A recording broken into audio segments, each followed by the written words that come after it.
Siapa? Kalau yang lagi bingung dengan jurusan kuliahnya harus masuk di univ mana atau bidang apa, bahkan sampai gue cocoknya kerja di bidang apa, hal pertama yang dilakuin langsung buka internet dan searching jurusan yang cocok buat MBTI gue.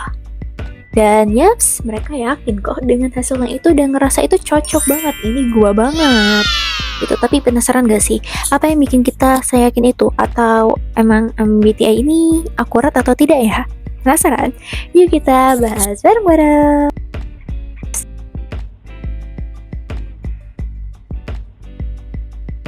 Selamat datang di podcast Majalah Sunday. Gua Sekar, suara dari Majalah Sunday yang bakal nemenin kalian di beberapa menit yang akan datang di segmen Bangku Remaja, tempat kita ngobrol santai tapi insightful. Oke Sanders, di bio Instagram atau akun TikTok kalian pernah gak sih drop 4 huruf sakti kayak INFJ, ENFP, ESTP, dan kawan-kawannya? Ya wajar aja sih, dan boleh-boleh aja kok naruh kayak gitu. Gue juga dulu kayak gitu kok.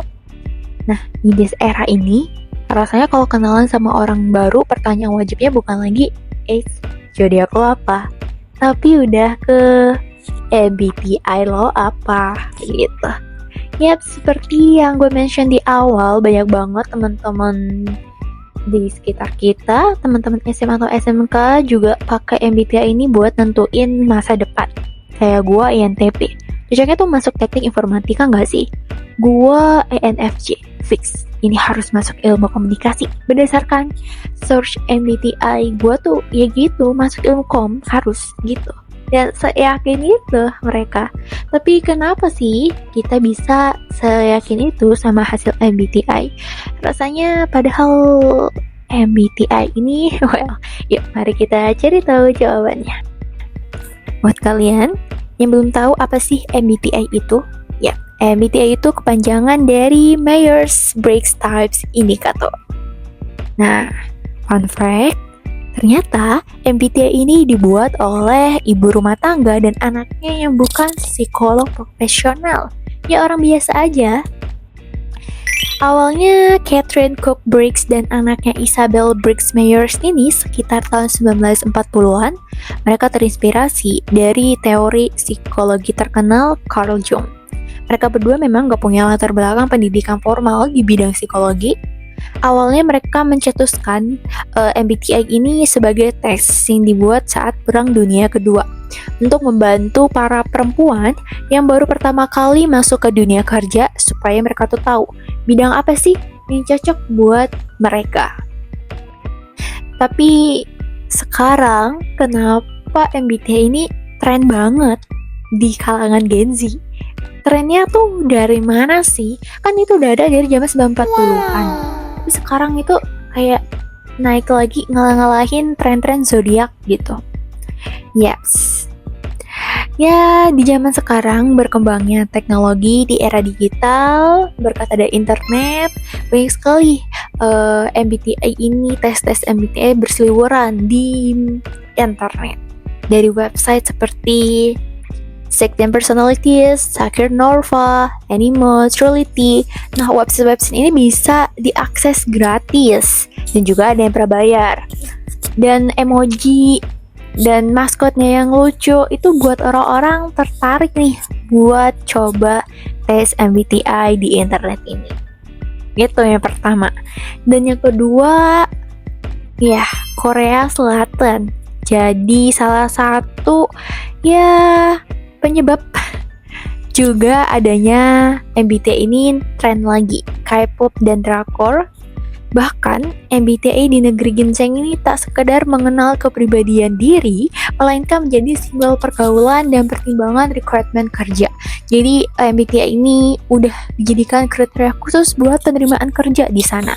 Dan banyak orang-orang sana ngerasa penilaian itu langsung dari MBTI gitu. Dan rasanya dengan trennya Hallyu K-pop sampai sekarang, banyak banget idol-idol yang di variety show mention tuh MBTI mereka. Dan of course, para fansnya langsung cobain tes MBTI dan ngerasa happy kalau Wah, MBTI gue sama nih kayak si Baekhyun. Wah, MBTI gue sama kayak member Cortis. Kayak gitu. Yang jadilah hal-hal seperti ini MBTI itu tren di era sekarang. Akhirnya MBTI ini bergeser dari alat tes menjadi sebuah identitas sosial dan tren di media. Wow, keren banget ya kemajuan internet sekarang juga. Nah, karena itu kita ngerasa keren kalau punya label 4 huruf tadi yang disebut MBTI. Kita jadi merasa punya kelompok atau teman sefrekuensi, ya nggak sih? Kalian di sini udah pernah coba tes MBTI? Dan kalau kenalan sama orang baru tanyain MBTI lo apa? Dan ngerasa wah kita sefrekuensi nih guys, karena MBTI gue juga sama, MBTI Mimin ENFJ. Kalian apa? Gitu kan. Jadi orang-orang ini ngerasa wah gue punya teman sefrekuensi, ngerasa dipahami oleh dunia yang seringkali bikin kita bingung, karena MBTI itu memang memberikan deskripsi tentang 4 karakter atau sifat kita itu secara detailing banget, sehingga nggak cuman ngesebut karakter, bahkan sampai ke passion, ketertarikan, minat dan sebagainya di MBTI itu ada gitu. Tapi pernah nggak sih para Saners ini iseng tes MBTI 3 kali berkali-kali? Yang pertama di minggu pertama atau bulan pertama hasilnya ENFJ. Coba lagi di minggu kedepannya berubah jadi INFJ. Jadi bingung sebenarnya gua ini introvert atau extrovert. Kemarin gue thinking banget nih si T. Tapi besokannya kita coba tes lagi, gue coba tes lagi, hasilnya F. Aduh, sebenarnya gue ini extrovert, introvert, thinker atau feeling. Kenapa hasilnya terus berubah-ubah? Nah, gue yakin para Saners yang lagi dengerin podcast ini juga ngerasa relate banget dengan situasi gue. Ya, padahal katanya karakter manusia itu bawaan dari lahir, ya enggak? Tapi kenapa rata-rata kita yang baru aja tes dengan MBTI ini langsung klik percaya dengan reportnya? Karena jawabannya kenapa bisa kayak gitu? Karena rata-rata kita tuh tesnya lewat website ya tadi, yang formatnya adalah self-report, yaitu muncul banyak banget pertanyaan, alias kita menilai diri kita sendiri nih. Pas lagi good mood kita jawab pertanyaannya, ya bakal bagus jawabannya. Dan kalau lagi sad boy, sad girl, jawabannya juga ikut mellow gitu. Sebenarnya kita jawab sesuai suasana hati, itu kan. Nah, sedapat apapun hurufnya, pas kita baca deskripsinya, meskipun minggu depannya hasil selalu berubah-ubah, kita selalu bilang, gila, ini sih gue banget. Kok bisa ya seakurat itu? Kok bisa ya? Ih bener, ini gue banget. Tapi apa emang seakurat itu ya MBTI ini? Nah, dalam dunia psikologi, fenomena yang Saners alami dan gua alami ini disebut dengan Barnum Effect atau Forever Effect. Apa sih itu? Nggak tahu.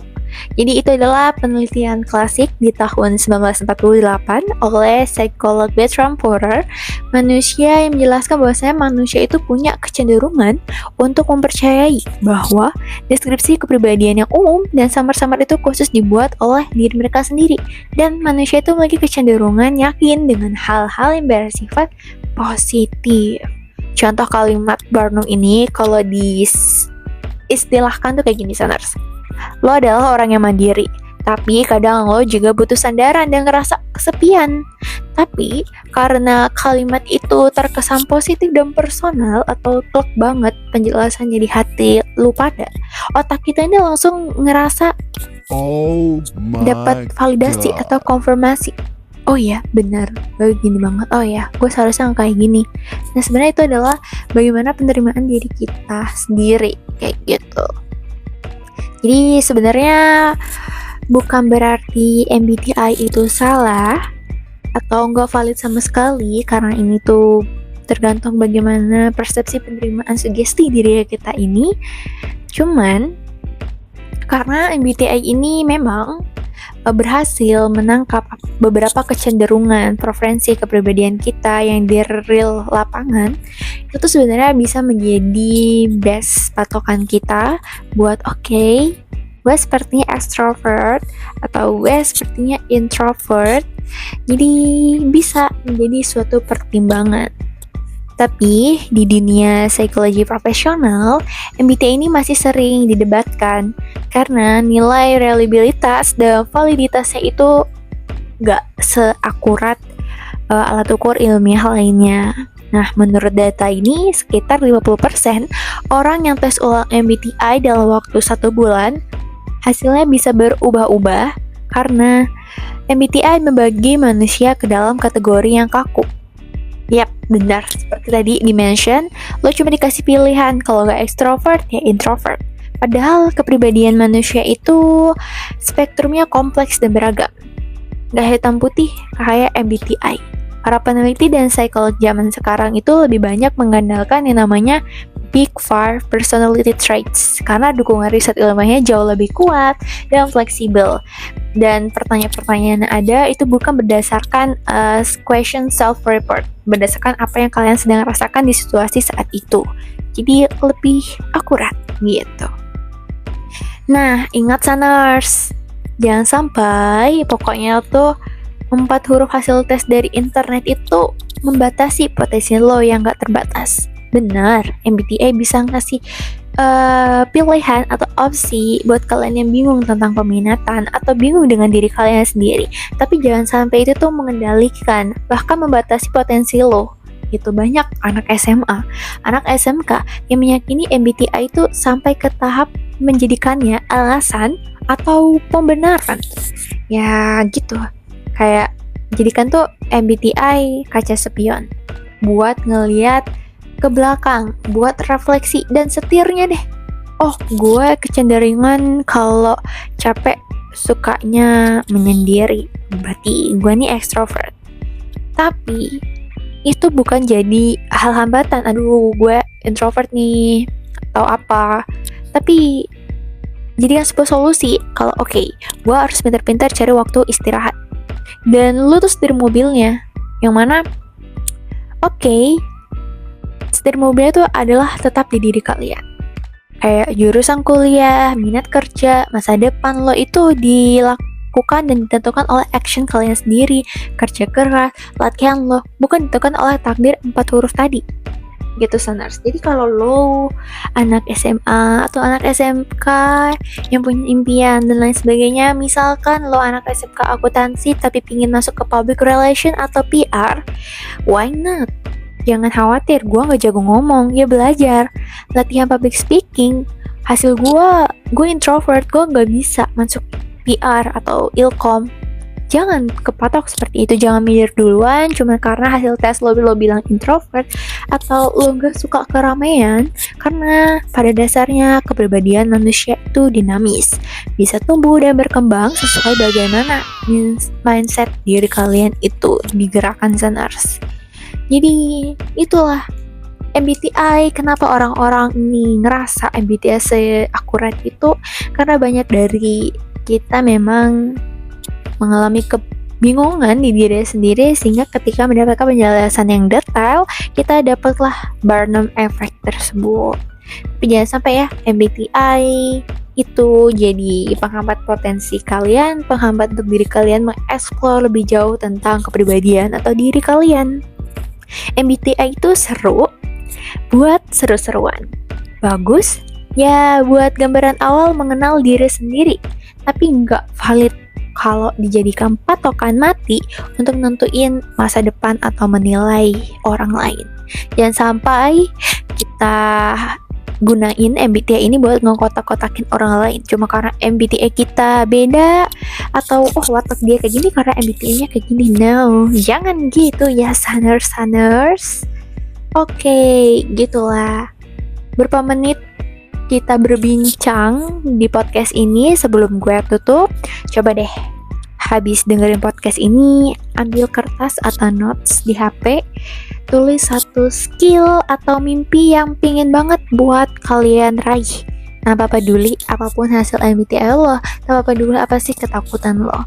Take action dan buktiin kalau lo tuh lebih besar dari sekedar level psikologi yang ada di internet website atau dari dugaan kalian sendiri.